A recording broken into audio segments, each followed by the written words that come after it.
Abra sua Bíblia, por favor, no Evangelho segundo Marcos, capítulo de número 10. Evangelho segundo Marcos,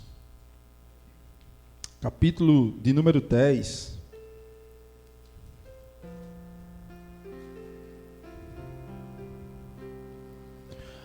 Nós estamos em uma série de mensagens cujo título maior da mensagem é Encontros com Jesus, Encontros com Deus. Nós temos um objetivo: estudar alguns encontros à luz da Bíblia e tirar lições para nós. Semana passada nós iniciamos a série falando de um encontro. O primeiro encontro que eu quis trazer de forma proposital foi o encontro que está em Atos capítulo 9, o encontro de Paulo com Jesus.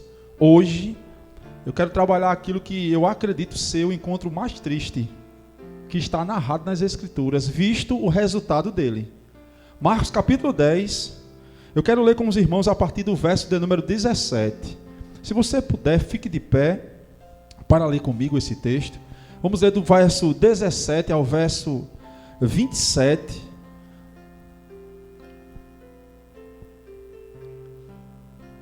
Palavra de Deus, o texto sagrado diz o seguinte: quando Jesus ia saindo, um homem correu em sua direção, pôs-se de joelho diante dele e perguntou: bom mestre, o que farei para herdar a vida eterna?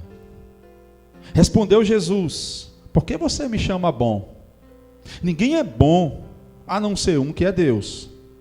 Você conhece os mandamentos: não matarás, não adulterarás, não furtarás, não roubarás, não darás falso testemunho, não enganarás a ninguém, honra teu pai e a tua mãe. Ele respondeu, verso 20, mestre, tudo isso tenho obedecido desde a minha adolescência. Jesus olhou para ele e o amou. Falta-te uma coisa, disse Jesus. E aqui são 5 imperativos, irmãos. Vá, venda tudo o que você possui e dê o dinheiro aos pobres, e você terá um tesouro no céu. Depois venha e siga-me. Diante disto ele ficou abatido, afastou-se triste porque tinha muitas riquezas. Jesus agora olhou ao seu redor e disse aos seus discípulos: como é difícil um rico entrar no reino de Deus. Os discípulos ficaram admirados com essas palavras, mas Jesus as repetiu: como é difícil entrar no reino de Deus. É mais fácil passar um camelo pelo fundo de uma agulha do que um rico entrar no reino dos céus. Verso 26. Os discípulos ficaram perplexos e perguntaram uns aos outros: neste caso, quem pode ser salvo? O Evangelho segundo Lucas vai dizer que é Pedro quem pergunta. Jesus responde no verso 27, e eu quero terminar aqui a leitura. Jesus olhou para ele e disse: para o homem é impossível, mas para Deus não. Todas as coisas são possíveis para Deus. Para o homem é impossível, para Deus não. Todas as coisas são possíveis para Deus. Pai, nós estamos aqui diante da Tua santa palavra e necessitamos do Teu Espírito Santo.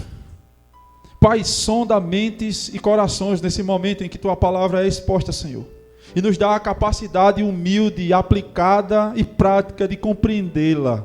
Abençoa a Tua amada igreja. E por amor dos Teus eleitos, fala essa noite, Senhor. Fala essa noite. O Senhor sabe, ó Deus, o quão necessitamos de Ti.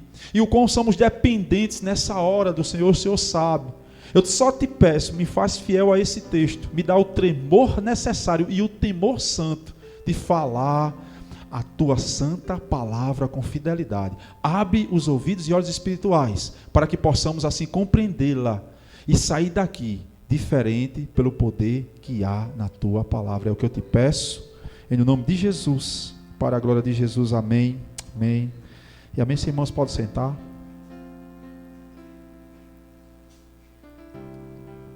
Meus amados irmãos, um dos piores enganos, escute isto, que um ser humano pode ter na vida é o engano de si mesmo, ou enganar-se a si mesmo. escritor conceituado, Charles Swindoll, ele escreve um livro fantástico sobre espiritualidade cristã chamado A Mediocridade do Evangelho. E ele gasta alguma parte do livro para tratar daquilo que ele considera o maior engano em uma vida espiritual. E qual seria o maior engano, segundo uma vida espiritual? O engano a si mesmo. É, por exemplo, na prática, você está aqui, mas não está. É, por exemplo, você viver uma vida santa, mascarada. É, por exemplo, você tentar enganar aos outros e até enganar-se. E pasmem, eu temo esse ser um dos principais pecados da igreja contemporânea. Nós precisamos, é por isso que a missão do pastor é uma missão dada, que às vezes é cobrada como algo ruim. Por quê? Porque o pastor tem a missão de todo domingo subir no púlpito e exortar a igreja e a si mesmo, de olhar para dentro de si, de se testar, como diz Paulo, de olhar onde está errado e tentar consertar. É por isso que eu concluo essa introdução dizendo que o maior de todos os enganos é o engano acerca de si mesmo. Temos que ter cuidado para não vivermos uma vida enganados. Temos que ter cuidado para não viver uma vida dissoluta, enganando a nós mesmos. Quando eu me deparo com esse texto, e quando eu me prontifico e fico à frente de uma passagem como esta, irmãos, eu fico assim, perplexo como os discípulos do texto. E eu fico admirado, visto as características deste homem narrado no texto. Quando nós analisamos o texto que lemos em Marcos, mas está também em Mateus e em Lucas, e eu escolhi Marcos de modo proposital, porque aqui em Marcos é uma dobra daquilo que seria a mensagem principal do texto. Ele, do capítulo 1 ao 9, que é o primeiro grande bloco do texto, quer falar quem é Jesus, agora ele dobra, ele quer falar a missão de Jesus, e nós sabemos, a igreja do Senhor sabe que a missão de Jesus é tão somente ir para uma cruz para salvar pecadores. Marcos nos posiciona assim, diante de uma das principais narrativas de salvação, e pasmem, ele vai trabalhar a salvação a partir das negativas de um jovem que aparentemente tinha tudo para você dizer assim: este homem é um santo homem de Deus. Ele vai trabalhar salvação e Jesus vai dar uma aula. Perceba, Jesus começa um diálogo com o jovem, depois Jesus olha para os discípulos. O texto vai dizer: um jovem corre perante Jesus. Tente visualizar essa cena, irmãos. Jesus vai passando e aqui ele vai caminhando para Jerusalém, ele vai caminhando para a morte. No caminho um jovem corre freneticamente.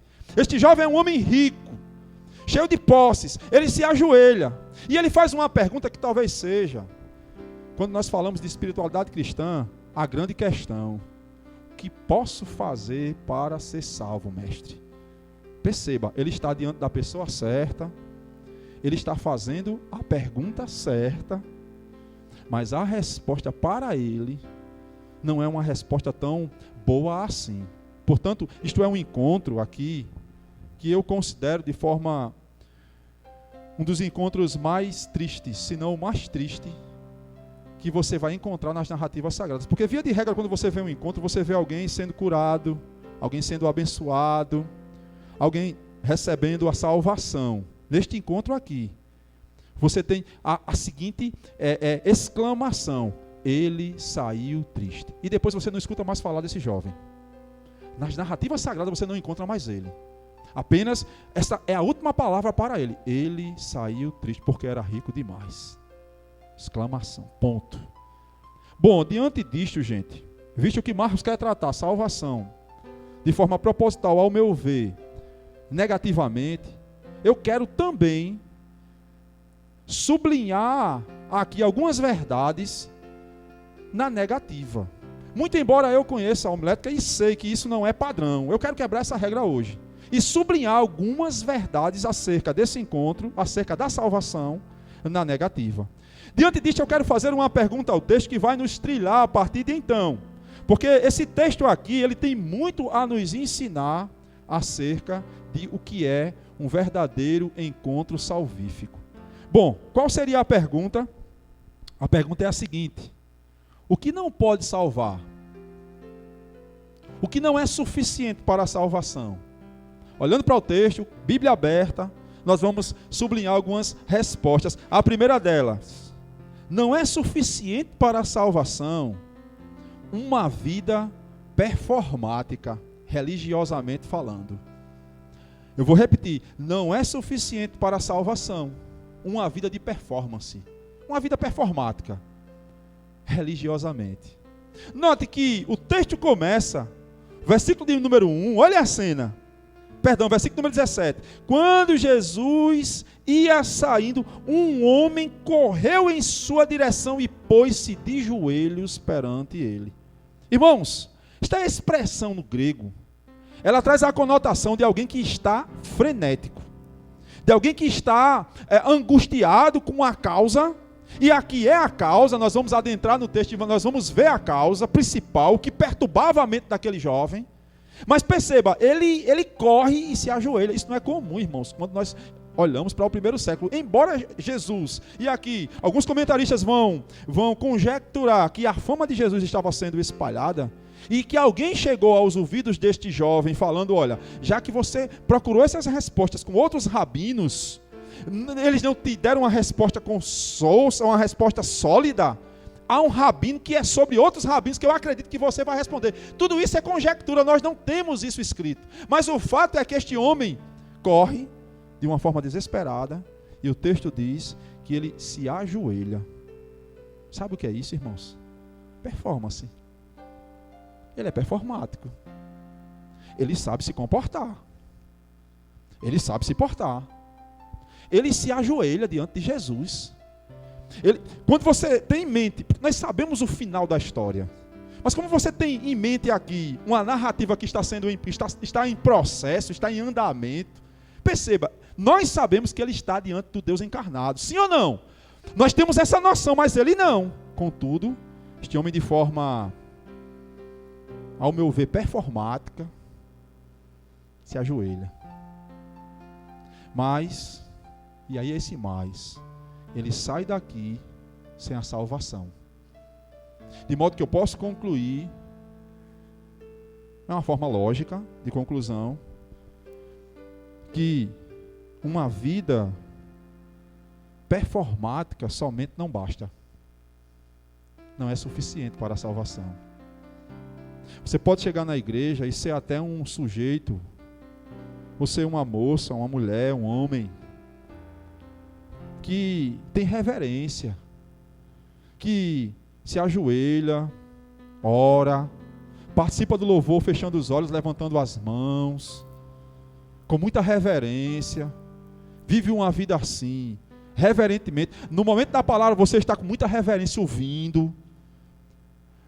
Isto está errado? Não, eu não estou dizendo que isso está errado, mas eu estou sublinhando e afirmando que só isso não basta. Apenas isso não é suficiente. Está aqui um homem que se ajoelha diante do mestre, mas ajoelhado diante do mestre, ele sai sem salvação. Portanto, o que não é suficiente para a salvação, uma vida performática. Somente. Cuidado. Cuidado para não viver se enganando, viver um teatro,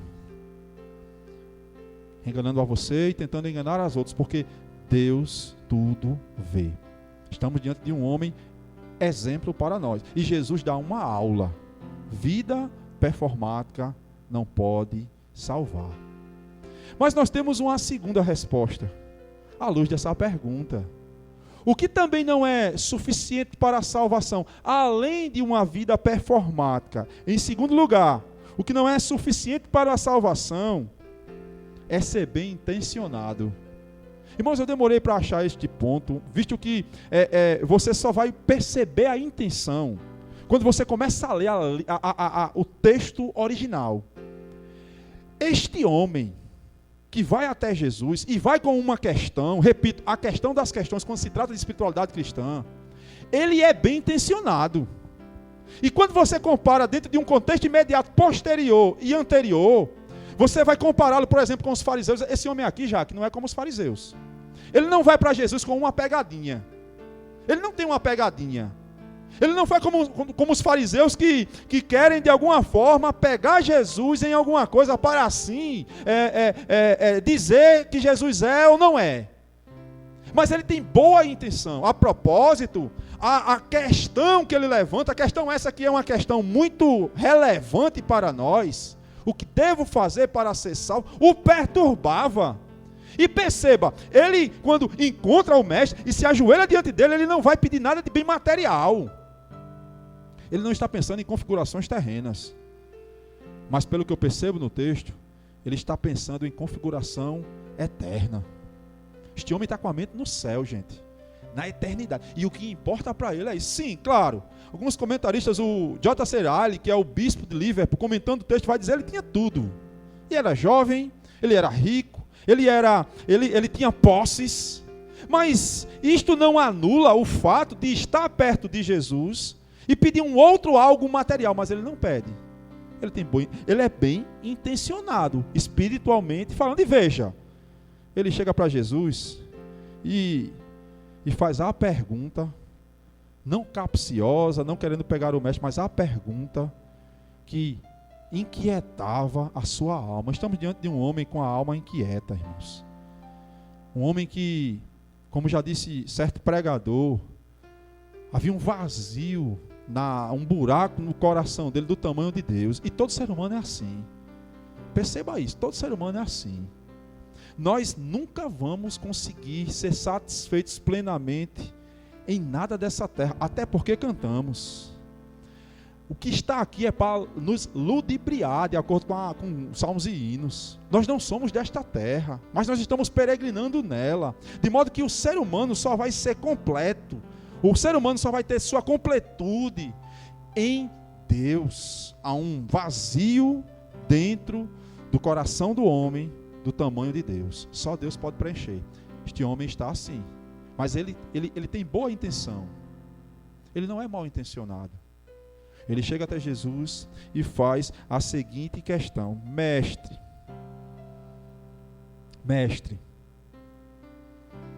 o que posso fazer para ser salvo?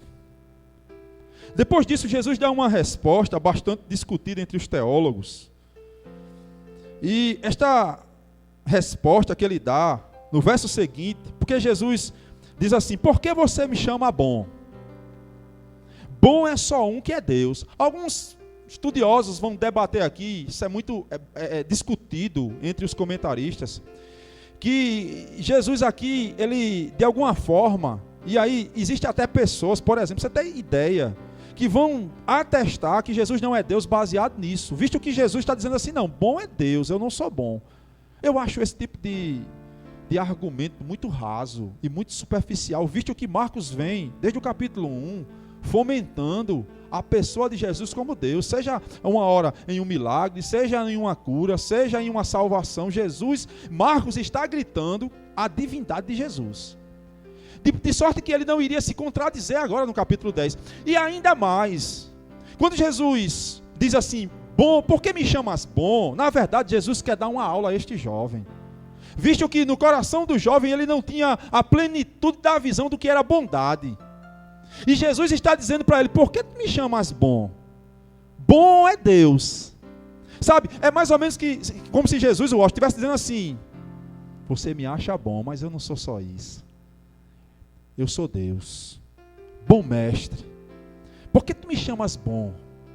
Depois disso, irmãos, Jesus, dessa resposta à pergunta, embora essa pergunta não seja mal intencionada, o texto continua, e aí é quando Jesus faz as colocações. Você conhece os mandamentos: não matarás, não adulterarás, não furtarás, não darás falso testemunho, não enganarás ninguém, honra teu pai e tua mãe. Daqui a pouco eu vou chegar aqui.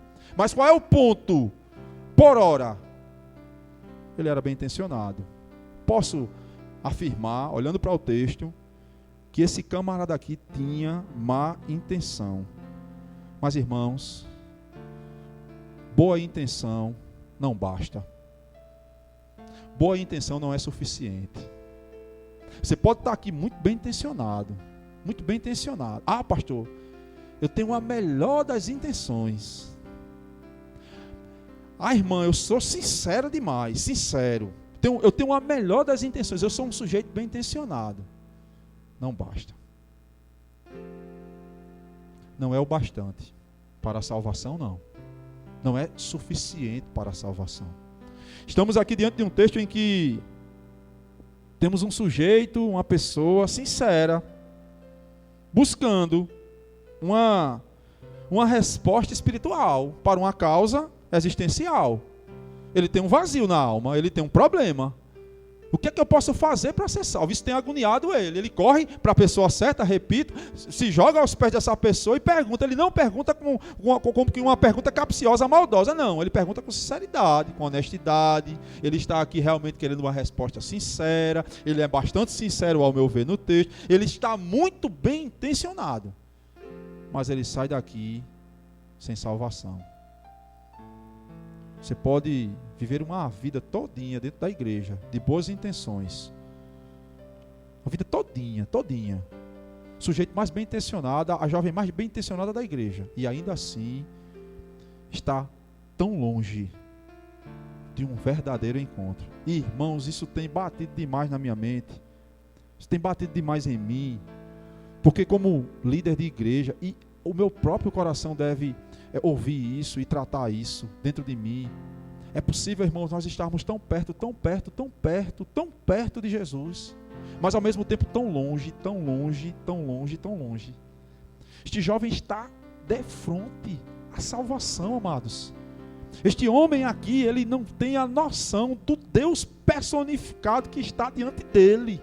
Sabe, aquele que poderia dar a ele a salvação, o perdão, a vida eterna que ele tanto buscava. Ele estava de frente, tão perto, mas tão longe.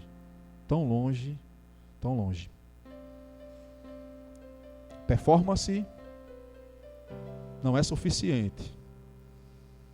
Boa intenção também não é suficiente. Em terceiro lugar, o que não é suficiente ainda à luz desse texto? Não é suficiente para a salvação, em terceiro lugar, ser um conhecedor teológico. É uma ordem cronológica do texto, de argumento. E você vai ver que Jesus está ensinando isso. Quando Jesus o indaga, e aqui não é uma pergunta, é uma indagação do mestre. Você conhece os mandamentos? Irmãos, essa indagação, essa afirmação, essa proposição dada por Jesus era muito comum. Todos os rabinos sabiam disso. Isso aqui é simplório, é simplista. A resposta que Jesus o dá, na verdade, quando Jesus o diz e o afirma, você conhece os mandamentos, meu irmão? Não matarás, não adulterarás, não dirás falso testemunho, não enganarás a ninguém, honra teu pai e tua mãe. Isso aqui era a resposta comum de todos os rabinos da época. E ele sabia disso. Quando Jesus o diz, qual é a resposta desse jovem, irmãos? Preste atenção nisso aqui. Ele diz mais ou menos assim, Marcos: Senhor, tudo isso que o Senhor falou, eu tenho feito desde a minha adolescência. Desde os 12 a 13 anos de idade. Há uma discussão entre os teólogos qual seria a real idade deste homem. Visto que ele é conhecido como um jovem, alguns sustentam que ele tem entre 30 e 40 anos. O que ele está dizendo diante de Jesus é o seguinte, preste atenção nisso aqui, gente. Senhor, desde os 12 e 13 anos até hoje, eu não mato ninguém. Eu nunca roubei ninguém, Senhor. Eu nunca pulei a cerca, eu nunca traí a minha mulher. Nunca dei um pulo. Senhor, nem mentir eu minto. Eu não levanto falso testemunho. E sabe, eu sou um bom filho. Eu tenho honrado meu pai. Sabe, o ponto principal disso aqui é a réplica de Jesus. Porque é uníssono, ou seja, é um pensamento unido em todos os três relatos, tanto em Mateus, quanto em Lucas, quanto aqui. O silêncio sepulcral de Jesus. E todos os estudiosos vão dizer que por conta desse silêncio sepulcral, isto é, Jesus não faz nenhuma objeção. Jesus não diz assim, não, você não faz isso. Não, você não faz aquilo. Não, você está mentindo, jovem. Você está mentindo. Você pulou a cerca. Não, Jesus segreda. E aí todos os estudiosos vão dizer assim, este cara era impecável, porque Jesus não faz nenhuma contestação negativa. Esse silêncio de Jesus é aceitando o conhecimento teológico do cidadão que conhecia e a prática teológica do mesmo. Em outras palavras, ou noutras palavras, este homem aqui era um sujeito de caráter irrepreensível. Tudo isso tenho feito. Tudo isso eu tenho obedecido. Tudo isso eu tenho guardado. Eu faço tudo isso aí, Senhor. O Senhor olha para ele. Embora daqui a pouco nós vamos entrar no ápice daquilo que eu considero do texto, quando Jesus dizia uma coisa te falta. Mas até aqui, pelo menos de forma externa, este homem é cumpridor da teologia e conhecedor da teologia. Mas sabe de uma coisa, gente? Interessante demais ao texto. Não basta. Este homem que se encontra com Jesus sai daqui sem salvação, pelo menos destas narrativas. De modo que eu posso concluir que conhecimento teológico e prática teológica apenas e somente não é suficiente para a salvação. De modo que você pode estar aqui hoje, alguém que está me ouvindo pela internet ou que vai me ouvir, pode pensar assim: eu sou um sujeito bom. Eu não mato, não roubo, não fumo, eu não bato na minha mulher, eu não vivo procurando briga com ninguém, e tenta se justificar perante Deus por conta disso. Deixa eu dizer uma coisa para você: você não faz mais do que a sua obrigação como santo. Você está lutando para fazer aquilo a qual foi chamado, somente. Isso não deve ser honra, isso não deve ser levado por barganha, porque ninguém vai chegar diante de Deus com um livro ou um caderno de 15 ou 20 matérias escritas com seus atos de bondade. Senhor, no dia tal eu dei o dízimo tal, Senhor, eu dei esmola ali, Senhor, eu fui um homem bom, fui um menino nota 10, eu só tirava 10 na escola, Senhor, deixa eu entrar. Isso não salva ninguém, isso não é suficiente. Estamos aqui diante de um homem. Aprenda isto. Nós estamos em uma série de mensagens que tem como propósito maior trabalhar encontros. Eu estou aqui diante de um encontro de um sujeito irrepreensível, que sabia da lei e praticava a lei. Conhecia a lei, ele conhecia a ortodoxia, mas também a ortopraxia. Ele fazia. Mas não é suficiente, irmãos.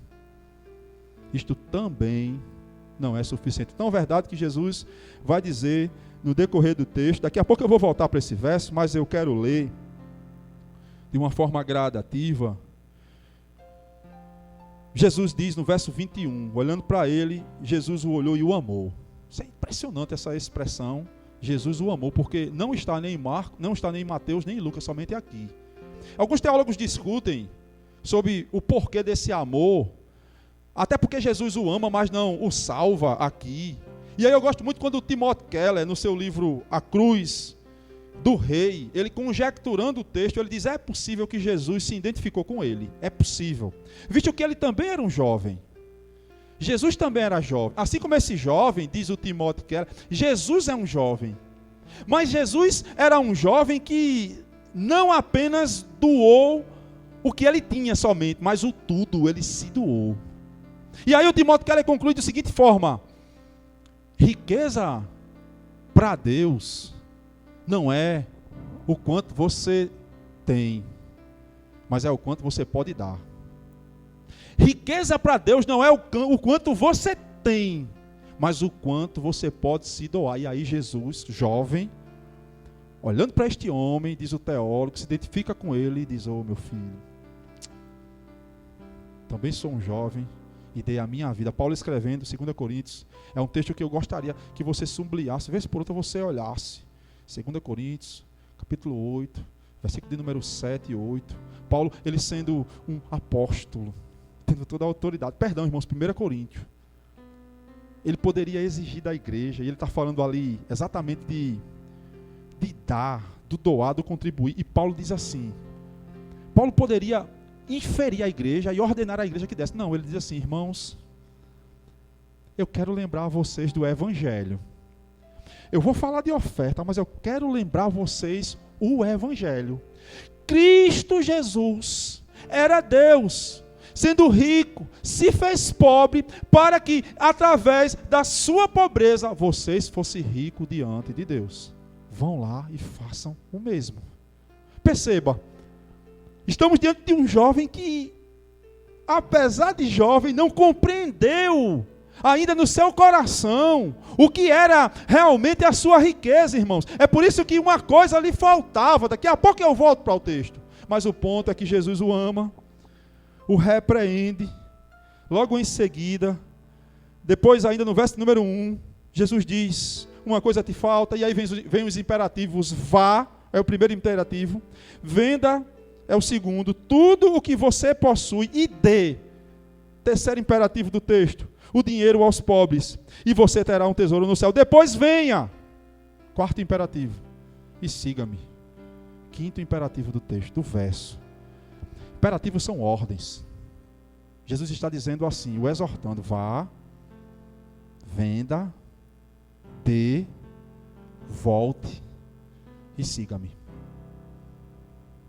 Vá, venda, dê, volte e siga-me. Sabe qual é o final dessa história, deste encontro? Verso 22. Diante disso, ele saiu abatido, afastou-se triste, porque tinha muitas riquezas. Jesus olhou ao redor e disse aos seus discípulos: como é difícil entrar no reino de Deus. Jesus agora vai trazer o ensinamento para os seus. Isso aqui, irmãos, é uma pontífice do ensino para a igreja. Jesus isolou agora essa história. Ele trabalhou isso aqui. Esse jovem sai de cena. Jesus agora vira aos seus discípulos, porque essa é a ideia do texto no grego. E Jesus começa a dizer o seguinte: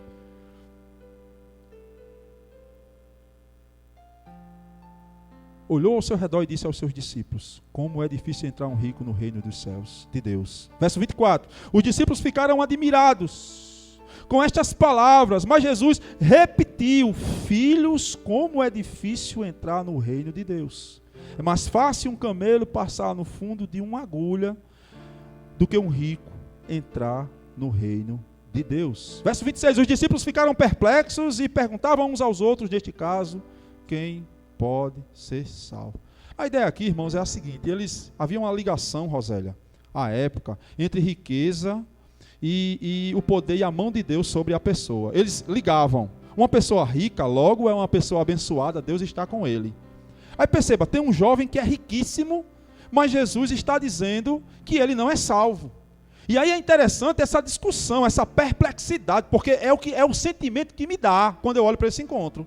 Essa perplexidade, porque vai olhar dentro de uma cultura onde a riqueza é reconhecida como bênção de Deus, onde o estar bem é reconhecido como a mão poderosa de Deus. De repente o jovem, ele é considerado não salvo.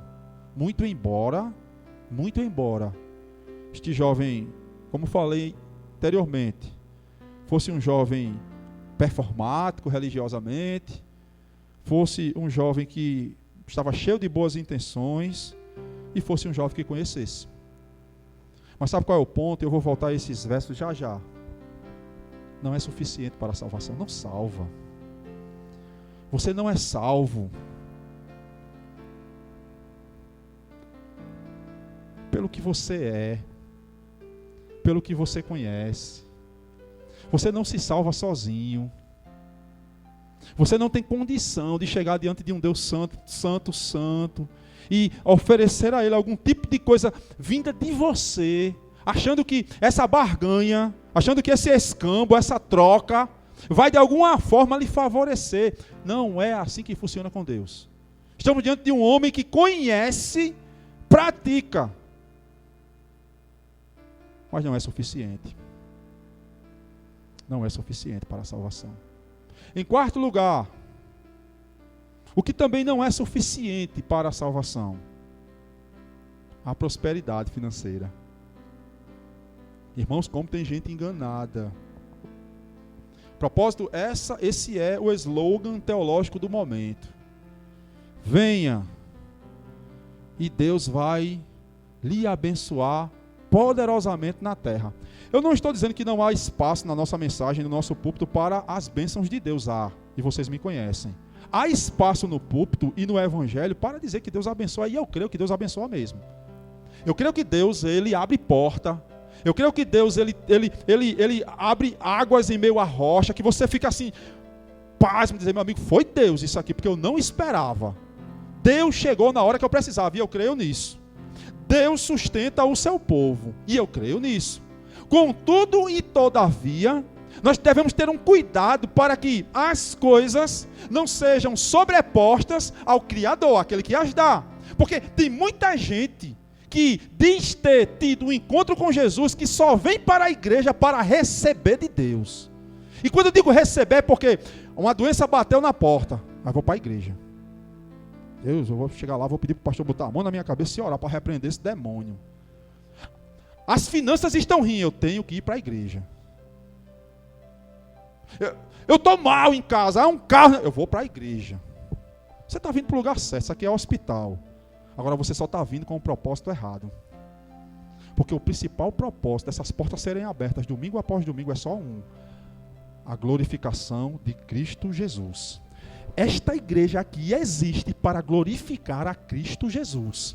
Nós estamos quarta, domingo, quarta, para glorificar Cristo Jesus. É por isso que quando eu venho para a igreja, eu venho para adorar, eu venho para servir, eu venho para proclamar aquele que reina.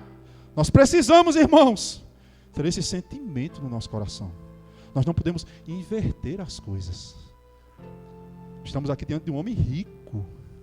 Do verso 21 ao verso 26, o propósito dele vai sair dizendo, o texto vai encerrar a história dizendo que ele saiu triste porque ele tinha muitas riquezas, mas riqueza, prosperidade financeira não é suficiente para a salvação.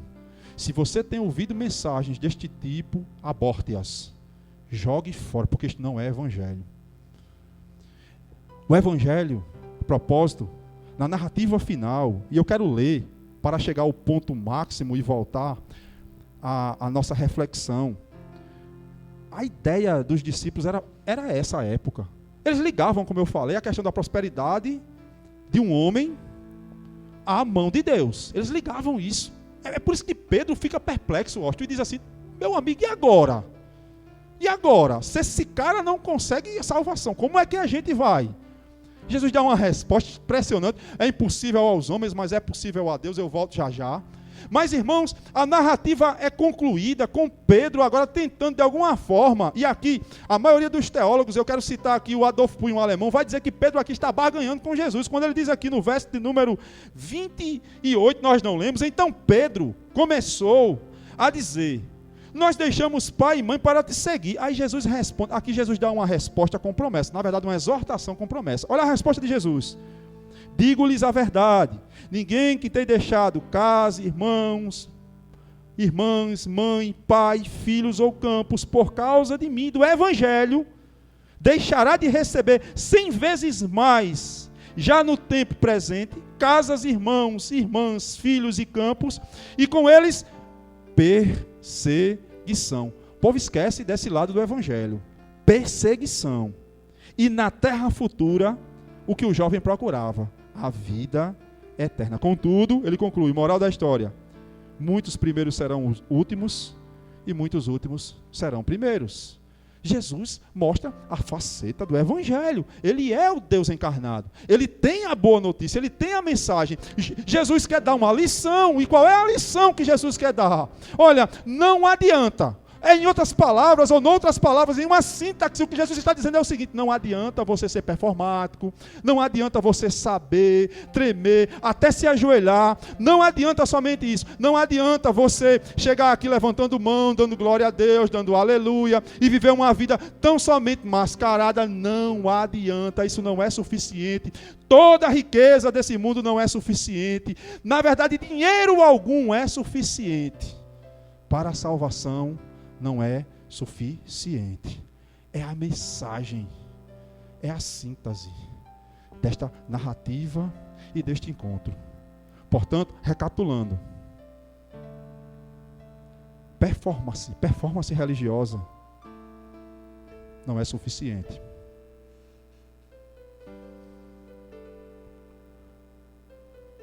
bom sentimento, boas intenções. Pastor, é uma boa intenção, pastor. Não basta.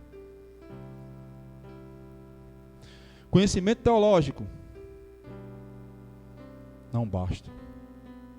Cumprimento das leis. Não basta. Riqueza, dinheiro, o dízimo mais alto da igreja. Não basta. O que é que basta então? Eu quero concluir aqui. Jesus. Ele é o bastante. A grande lição do texto é aquilo que estava obscuro para aquele jovem. Ele não conseguia se desagarrar daquilo que era mais importante para ele. É por isso que Jesus diz: uma coisa te falta.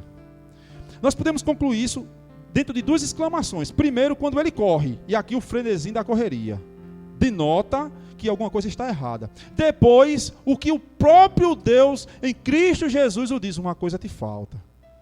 Vá, venda, dê, depois siga-me. O que Jesus está dizendo é o seguinte: você tem condição, meu irmão, de deixar tudo que você tem por amor de mim.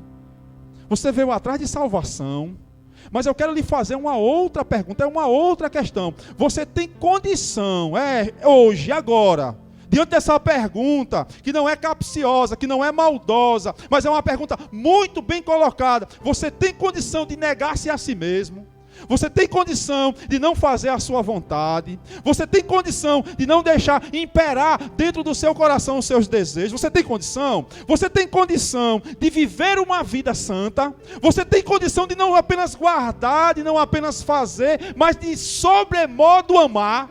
Porque, irmãos, o sentimento que traz um crente genuíno que se encontrou com Jesus é a capacidade que ele tem de amar Jesus. Ele ama Jesus acima de tudo. Ele anela por Jesus. Ele é apaixonado por Jesus. E Jesus está aqui de frente a este homem, o exortando e ensinando aos seus discípulos, dizendo: você tem condição?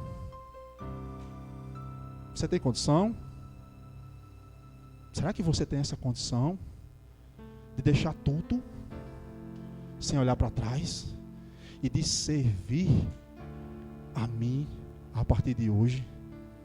Vá, venda, doe, volte e siga-me. Quando Pedro pergunta: como é que pode isso?